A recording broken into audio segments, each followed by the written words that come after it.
my question is for Max. Great. But I want Max to talk with Blayne right beside him. So my question, the very last thing you said was keep it simple, make it easy. But you had also talked about safety and matching and how important that is. And once you start doing that, that gets pretty complicated. So how do you keep it simple? I mean, how do you keep it safe when you say, hey, come and look at this apartment and will this do? Where's the safety accountability factor there? I'm just really interested in knowing more about how that works. And Blayne is beside you with Happipad. Were you here this morning for? No, I wasn't. I was at a deaf community event this morning. Oh, well, you have to hear about Happipad because I'll just leave it at that because it was a safety issue. Yep. Yeah, for sure. I can grab that. You go right ahead. So that is the big toss-up. It's a big balancing act between simple and also secure, and somewhere in between we have to make some decisions. Like we do background checks on all of our hosts and all of our renters, and home sharing. You know, we're not the only way. And like Max said, we didn't invent it. It's not a new idea. We're just trying to make it simple and accessible to people. One of the barriers is technology. Another barrier on our end. Another barrier is people not wanting to give up their personal information for a background check. Unfortunately, that's just the balance that we've struck, that it can only become so simple. If I made it any more simple, it wouldn't be as secure. So that part is unfortunate, but I mentioned this earlier, we are looking, there's just 2 of us employees here in the province so far in Nova Scotia, but we are looking at getting an office space and having office hours and booking appointments for people to come in and set up their account with us. And that would be, I mentioned this earlier, but that would be in the city.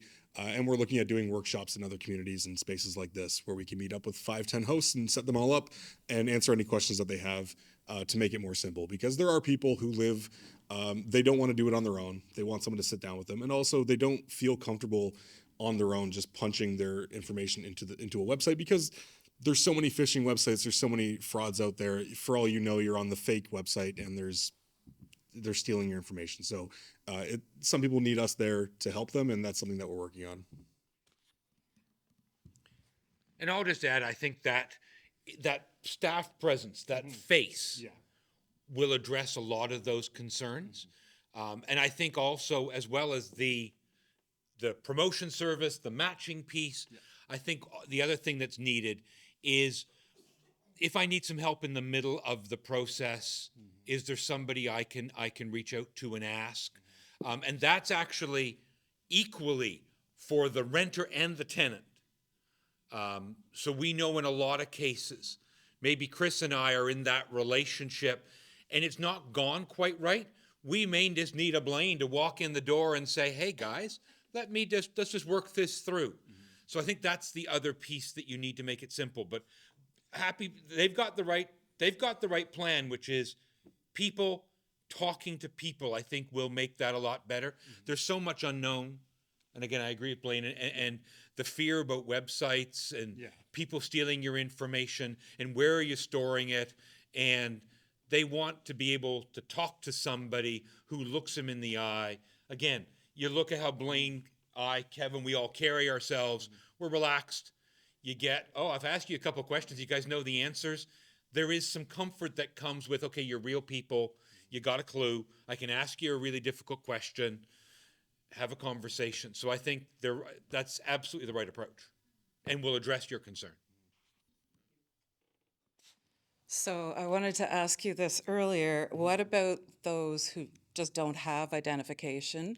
A lot of people who are unhoused don't have identification and need a lot of assistance in order to get that. I'm sure you're fully aware of that, Max.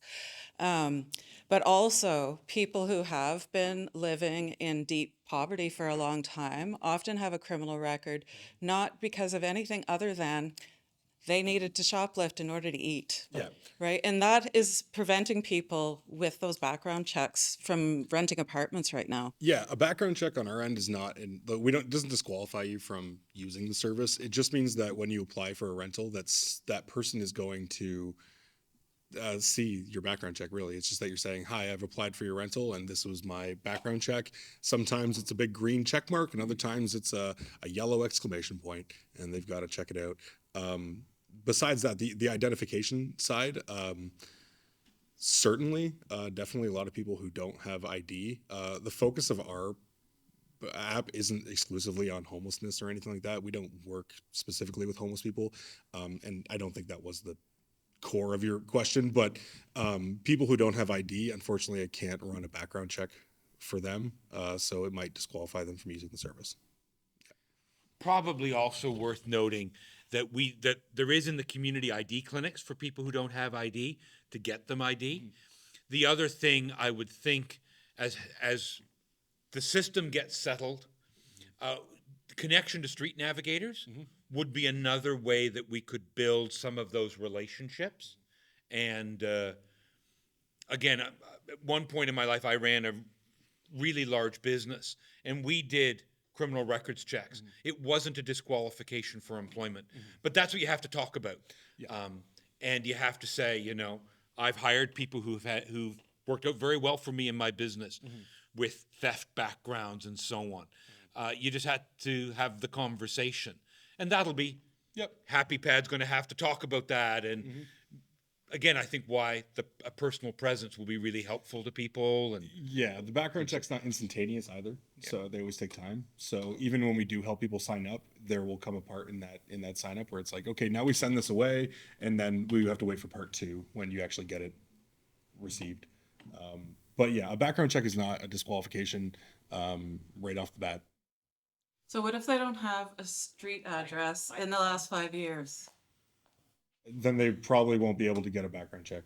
Yeah, unfortunately. For anybody who doesn't understand, when you get a background check, it asks for your addresses the last 5 years. now that'll be one of the things, though, that with pallet shelters, we intend to municipally give them a municipal address.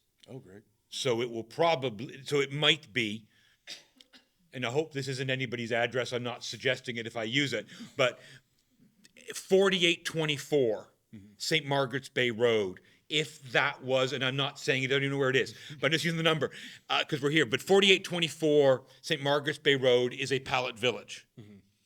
There would be then 15 units, so there would be 4824A and B assigned to people, and we would start building that. Same with tiny homes. So it is a problem, and I'll again go back.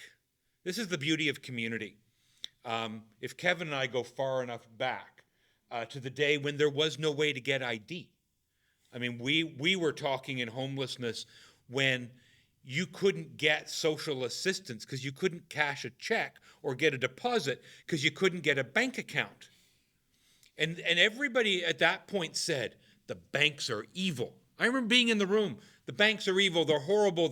They're these big, giant corporations.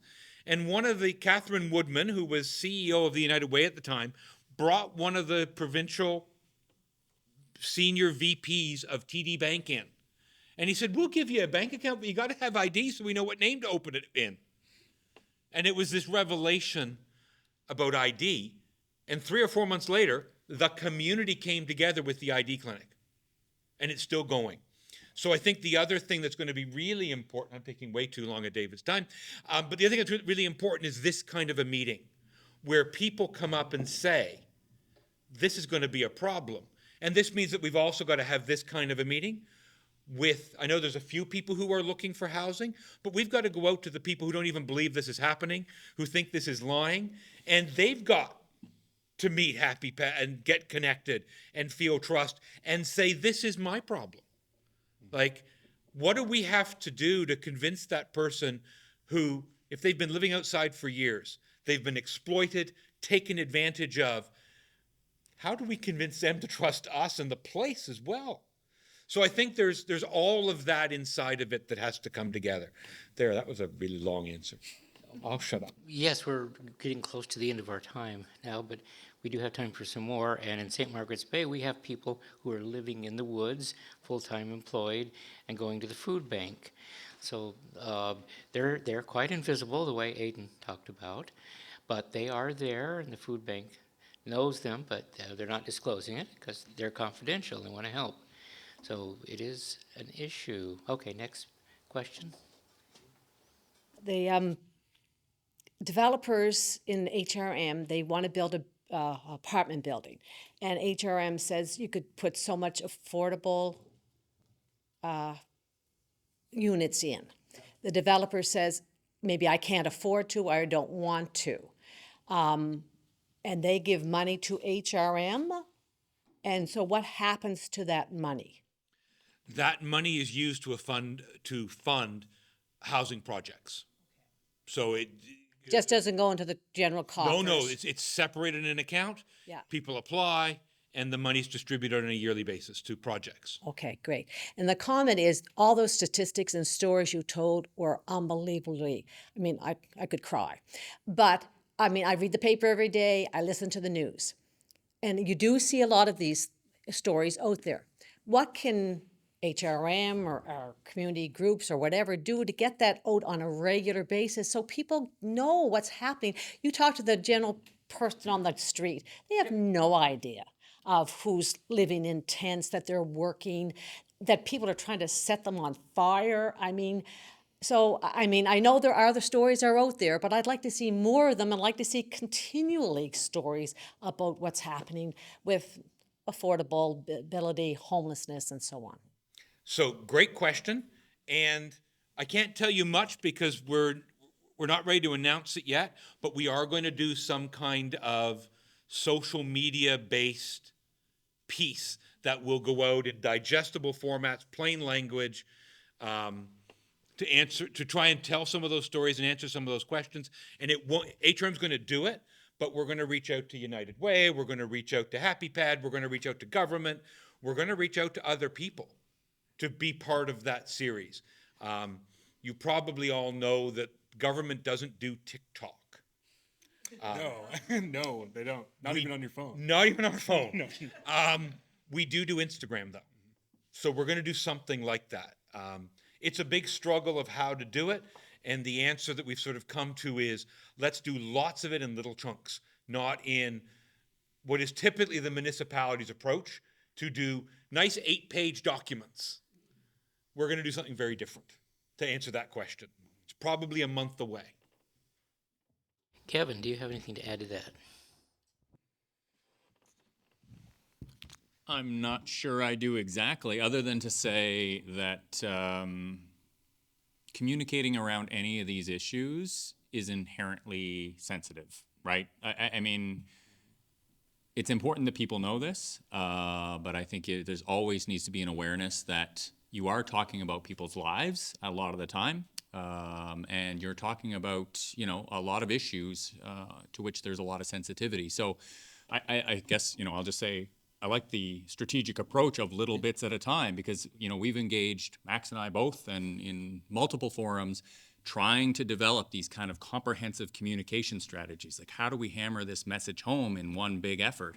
And, trying to get all of the players to agree on an approach, a message, a target audience. It becomes very complicated very quickly. So, not that it doesn't need to be done, but it can get mucky really fast. I mean, maybe to give you a really good example, you'll probably remember there was a picture last year of a gentleman in Point Pleasant Park. Somebody talked about him, reported the picture. The first person who responded to that went down and threw things at him and called him names because he was outed, and that was the reaction. So to Kevin's idea about sensitivity, personal privacy, not putting the person at risk, at more risk, has to be at the corner of how we do this. Maybe you can out those people that do these awful things. Yeah. But it's not just that. Probably most of you in here have made lasagna. It's a 4-hour job, and at this point, it costs a pretty penny at the grocery store. We have people who have made lasagna for the homeless and brought it down to a person. It's a great thing. I love lasagna. The person eats one square, and what do they do with it? They can't keep it cold. So it goes to waste. So what do? They toss it outside their tent. And that's how you get rats.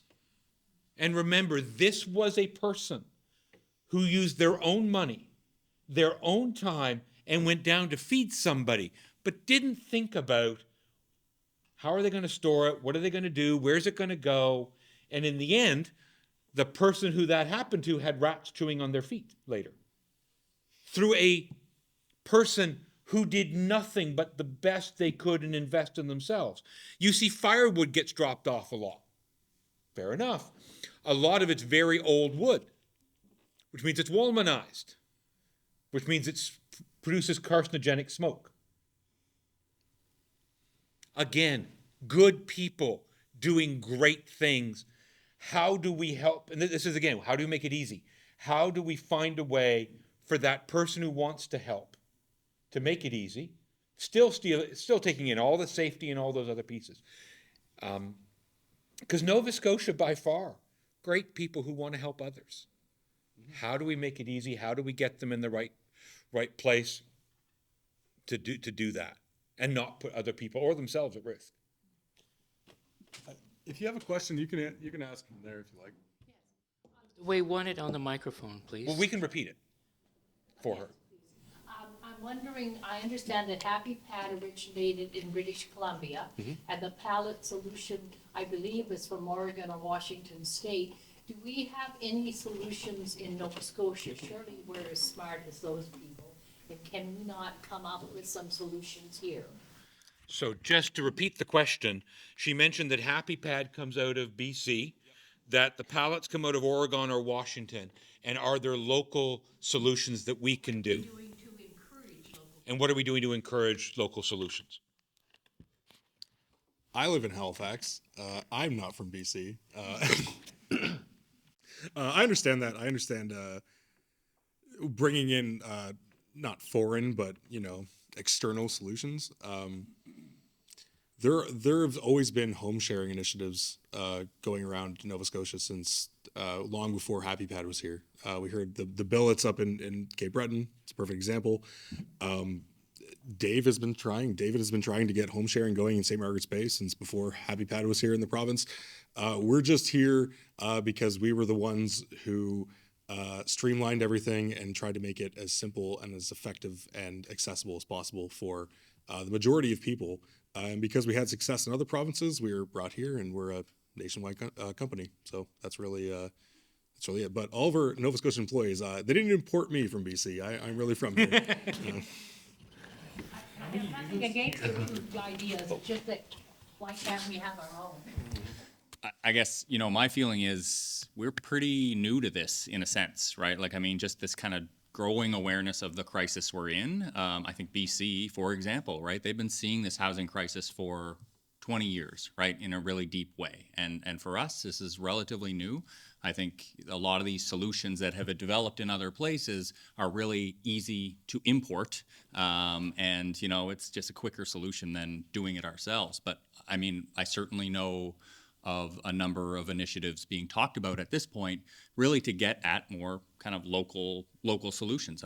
One example that we're toying with in a number of groups is, why can't we be building tiny homes locally, but doing that in a way that actually incorporates a trade skills training component. So we train people in home construction. They're producing tiny homes that we're putting towards the purpose of affordable housing and addressing the homelessness situation. So I think it just takes a little bit of time for people to figure out, okay, what are the puzzle pieces here we can put together locally and make it happen. But it's underway. I think the other thing that you also will see is there are some really innovative things going on right now. There's currently a discussion in an encampment protocol of how do you hire people living in encampments to help do the encampment work, and how do you pay them in a way, and so on. And that's something that is fairly uniquely local. But again, I go back to sort of Kevin's comment about time. 2018, there were 18 people sleeping outside in HRM. So it's pretty new, and we're learning from some great people. And quite frankly, they're stealing from us. I've been to several conferences. A number of us are attending the Canadian Alliance to End Homelessness conference next week.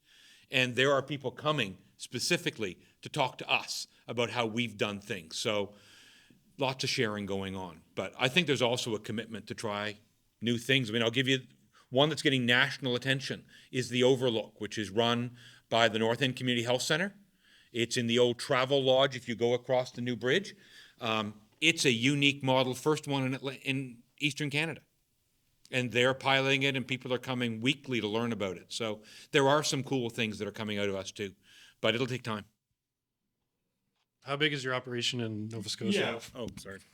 Yeah, we have just about 200 hosts, and we have less contracts than that with people being housed right now, but that number is going up every week. That's really around 200 hosts right now. Excuse me. Yep.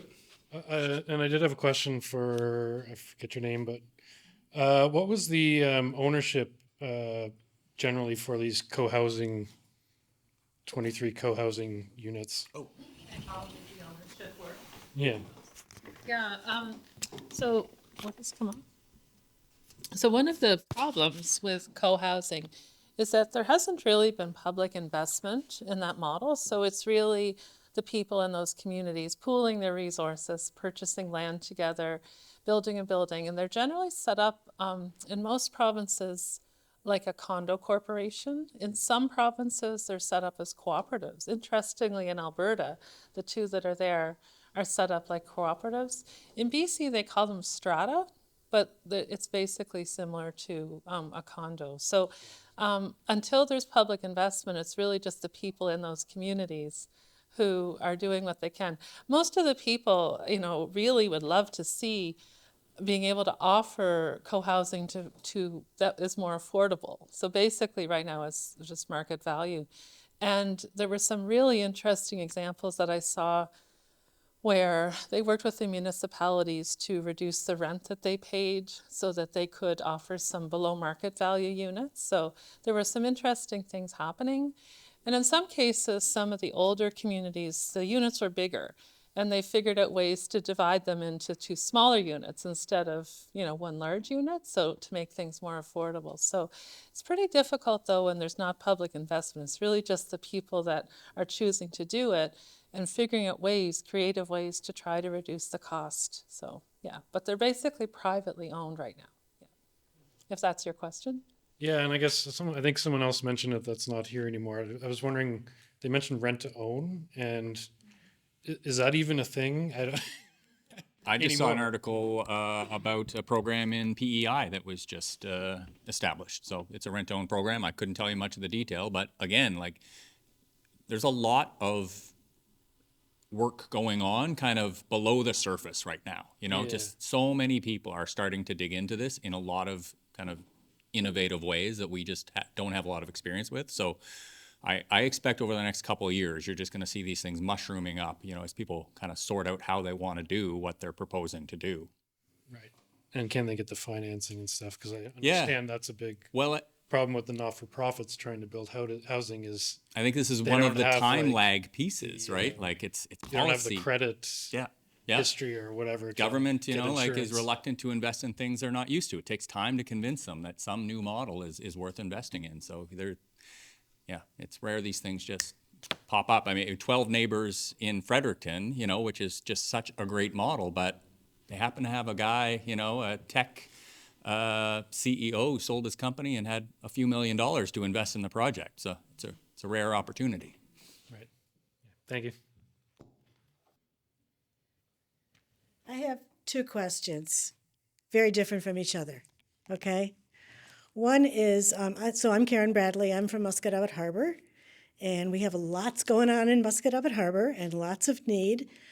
So my first question is to Max, which is that because we're in HRM, we find that even though we have a lot of ideas and a lot of energy and a lot of positivity, that there are barriers, particularly with planning at HRM. And I just want to know what you think can be done about that, because a lot of the rules that were set up for rural HRM were set up at the time of amalgamation. Maybe they need to be looked at again. One of them is the 100-foot requirement for a public road. So that's one question. And the other question is, many of our people have severe mental health challenges. So even if we could find housing for them, which we can't right now, there's no emergency housing, no transitional housing, nothing. Anywhere in Middle, Muscatatuck Harbor, Sheet Harbor, nothing, okay? How are you working with the Department of Community Services, Mental Health and Addictions, seniors, and all of that to get people the supports that they absolutely need? We find our housing navigator is mostly filling out paperwork for people. Some of them have ID, some of them don't. Some of them have never filed their taxes. So, it's that level of assistance that we're getting. And in the end, we can't get them housing. So I guess first question about planning. I'm not a planner, so at the end of the day, certainly if you've got a question that you can't get answered, I can certainly say to reach out and I'll connect you with somebody who can answer the question. To know, you can't do that. So then we need to get some kind of community conversation going to look at that. But that's what we're going to have. That's how we'll have to do it. I'm certain you've connected through your counselor as well. And some of those things are also tied to some provincial pieces. So you've talked to your MLA, but I think we need to get in a room with a group of people and have a conversation. Well, we need to know what the question is, because you're going to need to, because if the wrong people come out, you get an answer of, I don't know, and can't do anything, and it struggles. But you're in Councillor Hensby's, so I mean, I would suggest, and I'll certainly follow up with him, asking him about, can we host a meeting with the appropriate folks to talk about that kind of thing? Because I think that's what it has to be. It's changing some rules, which means we need the people who own the rules to be in the room to understand. The other question you had asked about was working with mental health. So we work almost daily with the Department of Community Services. Everybody recognizes there's not the mental health, but until health gets the investment to offer the services, like right now, if you're homeless, it's a 2-year wait to get mental health support. And I know in my personal life, I did have a severe mental health crisis. I had enough money and enough friends that connected me that I was able to pay for it privately to get support within a week. I couldn't imagine what the wait list was 2 years. And there are people who are in like severe crisis. And quite frankly, it's a resource problem that has to be addressed at the provincial level, because it's not that there aren't health people, it's not that the 24-hour care people aren't busy or aren't coming out or they're being lazy. They're run off their feet. I got 3 messages from my housing navigator today on my phone. Yeah. 3 people in crisis. Yeah. Right now.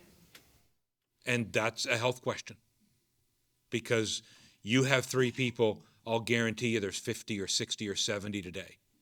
And there is just no help for them. It's not about navigation. It's that it's not available. So. That kind of leads into my comment. I'm not really a mic person, I apologize. It's not really a question. I think there's a lot of really great work that's happening in the communities, as you've indicated. I work in mental health and addictions. I'm one of those people that are going out and doing outreach to those that are in the encampments.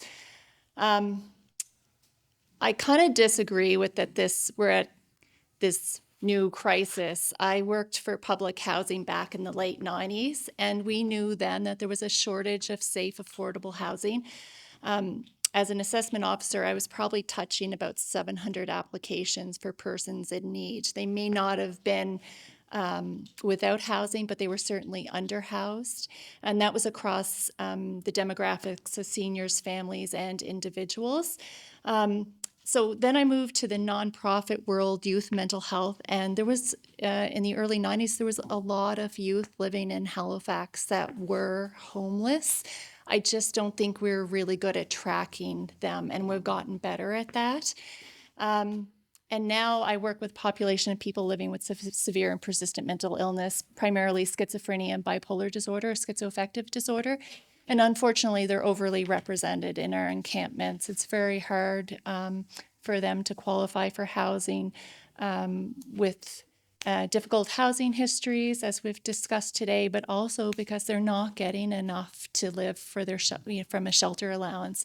It's pretty hard to get your life back on track and have be able to access good quality health care when they can get access to it, when you don't have a roof over your head or know where your next warm meal is going to get. But this housing crisis is kind of expanded. Much of my day is following my clients, doing outreach with my team members, but also it's looking for housing. And, you know, I go to meetings, I'm involved with my union, we're advocating for our clients, but it's impacting more people. It's impacting our middle class, our single families, and even myself now. I'm recently divorced and due to the flood this summer have lost my housing, and I'm currently looking to find longer term housing. I spend probably 2 hours a day on Kijiji and Marketplace and contacting landlords, and it's $1,800 on average for a safe, affordable place. And you're looking at least a year's wait if you're lucky, and that's calling them back. One of our partner landlords in August had 8 available units and got over 800 applications for those 8 units. They couldn't even touch, like, people were like, what, did you get my application? Did you review it? And they're like, they just shut it down. So there was one lady here that talked about screening people and the pressure to have contact. That's across the board. But our government, I'm not sure a lot of people know this, actually bought a motel in the South Shore of Nova Scotia in the Yarmouth area and to house healthcare workers because they can't fill vacancies. And so I've reached out to some MLAs, my own included, and I said, like, there's healthcare workers in Halifax that are struggling to maintain and keep housing. The house that I had built back in 2005 was like $169,900, and now that same type of build on the backside of Bears Lake is $720,000. 2-income households can't even qualify for mortgages. So how can a single person qualify for a mortgage is that steep? So, I recently saw an interview with the director of Feed Nova Scotia and talked about globally across the province, they've seen a 30% increase in those that are utilizing the food bank, and they can't keep up with the demand. And the schools that are offering meal programs to kids that are going to school that need a hot lunch or a breakfast, they can't keep up to the demand. So I think as a society, we kind of need to look to see what we can do now with the resources that we have and kind of work together to kind of highlight these issues as we're doing. But I agree with the lady that talked about, getting more people together in venues like this to kind of tease out and do a think box. Thank you. We have one more questioner, and I think, Laura, are you waiting to make a statement? Okay. There's just been it's not a question for any one of you, so I'm going to turn this way. There was elements of a few things I heard today about something really positive that I saw when I was interviewing people who were in very vulnerable situations in Vancouver. So it's not a homegrown solution, but it was something I saw there. And it was ways of really, when working with people in vulnerable situations, where they were empowered to be involved in helping each other. So this was situations where women who often had experienced homelessness and addictions and violence and all kinds of things. But the nonprofit organization that operated the very, very deeply affordable housing where they were living provided opportunities for those who wanted to, whatever they could contribute. And sometimes it was even in a paid position. So it was helping make food for the people who lived there, or even extra cleaning that needed to happen during COVID. And there was extra money for them to hire some of the people living there, who were the clients, to actually do these kind of things. And it was some of the most powerful results in that study was when the women talked about how the organization really encouraged them, if they wanted to and were able to actually contribute to that community. So I heard when you talked about one of your tenants painting the windows, the shutters, or when one of you said, Max, I think about people in the encampment helping to run the encampment. I think those kind of things can be so, so powerful. And as I said, I wasn't exactly expecting that, knowing how vulnerable the women would be in that study, but how proud they were of those contributions they were making. And sometimes they were unpaid contributions, sometimes they were paid contributions, but just, yeah, it was just a very, very powerful thing. So just any time we're thinking of these solutions, it's not just like professionals are doing something to these people, but ways that they can also contribute to that community as well. And a great way to build community, I think. So that's all my comment. Thank you, Lori. The youth in GPI in their interviews to us, they mentioned exactly the same thing, where the youth want to be part of building their houses, and they really don't care to try to conform to codes. They want to build a yurt, they want to build a teepee, they want to build a straw bale, they want to build what they want to build, and they think that political interference is not in their best interest. And I think they're right, but they need some help too to make them good. Okay, next caller. Yeah, thank you to all the panelists, and it's been a great discussion today. My question is one in part for you, Max, and one in part for you. So the question for Max is, with the homelessness and the tent situation, what about newcomers to Canada? How many of those are contributing to that problem? And then for you, for the Happipad, for these newcomers to Canada who are looking for apartments, it may be hard to give them a check because they're coming from other countries, right? So how much can Happipad help them? Perhaps you can't, I don't know. So that's my two-part question. Mine's very quick. If you don't have a history in Canada, you don't have a background check.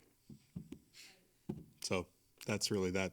If you're new to Canada and you go to run a background check, then the results will be nothing.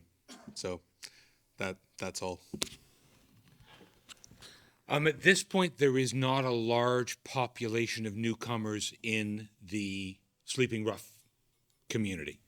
But we do know of a lot of newcomers who are sharing a space that is suitable for one family. They've got two in it, or in one case, I know of three. So I think, and I don't think this is just the newcomer community, I think homelessness presents itself differently in different communities, in the newcomer community, Indigenous community, and so on. So I think we have to look at some different markers too. There are significant problems in the newcomer community. It just doesn't present the same way, so we don't often count it in the same way or look at it. But certainly in the number in tents right now, there are not a huge number of them. I have a suggestion. Just because of what your response to that. Before people come to Canada, the Canadian government does extensive background, criminal, medical, everything check.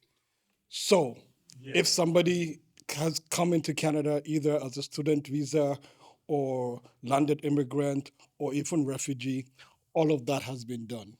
So my suggestion, since we are increasingly having more people come here who can afford to live, I think it would be important to have a change in your policies. You say you're national. It's not that we don't service those people. Like that's a question I've never. No, heard I before. understand. So I'm just trying to. I've dealt with this sort of things before. I'm suggesting that maybe there should be a look into maybe having conversations. I can have conversations with you with people from different communities, and have a policy where if the person has been vetted by the federal government before they came here, then you can see, okay, have they committed any crimes since they got to Canada? And if they haven't, then by default, they have a clean record because the government would not allow them in. And because otherwise you're creating an artificial barrier for people who may have left safety to come here. Oh, no. You know what I mean? When I meant that they don't have a background check, I meant that like if somebody moved here today from India and we ran a background check, they don't have a history here in Canada, so they would come back positive. Oh, so we'll come back. It'll come, yeah, it would come Oh, back okay, as clean. sorry. Like I they've never had an misunderstood. issue. So it'd be I fine. misunderstood your answer. No. It's not that they wouldn't be allowed to use the service. It would be that it's a bit of a blind spot. Of course, you're saying obviously if somebody immigrates, they've been vetted. So, but if you ran a background check on somebody who came here today, it would just come back with nothing. It would just say they weren't here. So that wouldn't disqualify them at all. No, they'd be fine. Thank you. Now, in fairness, I think we've had two of our speakers that didn't come to the front, and I want to ask those two, Aidan and Diane, if you have any concluding 2-minute statements or not. You could always paraphrase my comments. The refugees or the immigrants are the best people you could possibly get for home share. They want to be, many of them want to be Canadian citizens. And if they want to be Canadian citizens, they want to be as compliant as they possibly can. So if anyone is considering being a home share person, please consider a refugee or an immigrant, because they're going to be the most cooperative people you'll ever want to have in your house. Thank you. Aidan, do you have a final comment or not? Sure, David.